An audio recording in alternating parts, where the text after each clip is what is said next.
Hi guys, politics is taking a very dark turn because generally when protests take place and they turn violent and police officers are intimidated or attacked, politicians from mainstream parties, be it on the left or on the right, will criticise the protesters and defend the police. But when it comes to Reform UK, we're starting to see something very different. We're starting to see, I believe, an attempt to exploit the situation for political gain. Now, Jamie McIver, a Reform UK councillor, appeared on Talk TV where he was talking about how he was at these protests outside an ex-hotel and he criticised the police, it seems, instead of actually the protesters. Have a listen. Community, it's, the boiling pot overflows and then they start to react. But let's be very clear. I did not see one other politician there last night other than myself and a Reform Town councillor. Right. There was no other politicians there, simply standing and listening. And then this morning we wake up... Okay, you were simply standing and listening. Did you engage with these people? Did you ask them why they were there?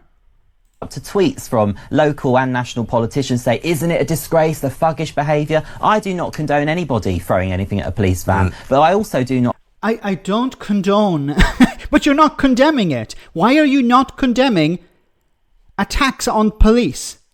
The police officers, their vans being damaged, and the police officers obviously inside those vans being intimidated by members of the public. Why are you not condemning it? Well, we all know the reason why he won't condemn it, because he's trying to take advantage of the situation. Why will Jamie McIver not condemn an attack on the police? This is what I'm talking about. Normally, politicians, Conservative, Labour, whoever, would condemn any attack on the police. But Jamie McIver is saying, I'm not condoning it, but he won't condemn it. Not appreciate politicians from their ivory towers dictating to local people. By the way, some of these politicians complicit in overseeing in the House of Commons the mass wholesale immigration of this country and no borders, and actually a cover-up. Here we go.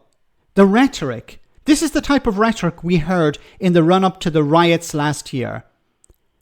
Mass immigration, open borders or no control of the borders, absolute BS. But this language is being used to convince people that the whole system is falling apart, that they are victims of this, and that the government simply don't care.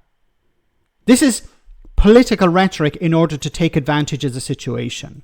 As we've recently found out. I mean, that is the worst thing of all, isn't it? Because, I mean, this week has been a real watershed, I think, for the ordinary people of this country. Certainly our listeners and viewers have just had enough. They're sick to the back teeth of it. We've now got what looks like possibly over 100,000 Afghan people coming to this country and living amongst us when nobody was asked if that's what we wanted. I blame the establishment, uni-party politicians, the Labour and Conservative and Liberal politicians that have overseen the decline of this country for the last two.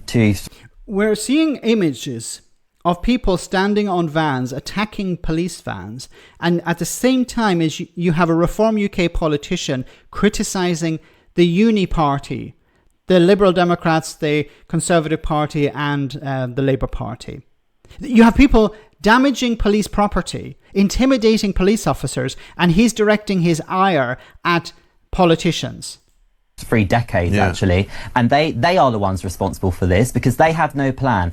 As Orla said, hundreds and hundreds of undocumented young fighting age men arriving to this country and then being dumped into a hotel in a beautiful place like... Once again, I have to respond to this because he's using this type of language which of course is designed to make people angry. Hundreds of military-age young men, fighting-age young men, being dumped in a beautiful place. So obviously the language is designed to, this was beautiful, now it's no longer beautiful because of these immigrants. Look, they're taking over our hotel when in reality it's no longer a hotel. Fighting-age young men. Why aren't they at home fighting to defend their country? Why are they here? This is the type of rhetoric that they're using in order to stoke hatred, to stoke anger, because they can take advantage of it. They don't care about the protests. They don't care about the consequences of this. It's all a political game to them. And of course, there's no pushback from Talk TV because they support Reform UK. Epping, where there's no infrastructure to support them, and I've got it in Ongar too. It is unfair on the people of Epping to have to live with that. And what's even worse is when they want to peacefully protest, there was not one police officer that took any leadership until 10:30, when they came and told us all to go home or we'll get arrested because of a dispersal order. Right. Nobody stood up and said, right, everybody, there's some left-wing people coming down, we're going to put them there, you guys stay here, let's keep this calm. Nobody took any leadership. Right. And this is why I think, I'm afraid, the police have a reputation in this country and there's no public trust. Yeah. Last night was a great example of that. No public trust in the police. So he's undermining the police here, criticising the police because they were attacked, not criticising the people who attacked the police. Now, he was there. Why didn't he call for people to go home? He's a community leader. He's a councillor. He could have got a megaphone and said, people, you need to go home. You've had your protest. It's over. But instead, violence took place. Police officers were attacked. And you notice here, he didn't condemn it. He said, I don't condone it. Which is pretty weaselly. But once again, Reform UK see an opportunity here. They're very angry people. They want to channel that anger into votes. It's extremely cynical. And it's a dark turn because, once again, as I said at the beginning, when the police are generally attacked by protesters, political parties on the left and the right will defend the police. But Reform UK don't seem to be engaging in that. Let me know in the comment section, guys, what you think, and I'll see you in the next video.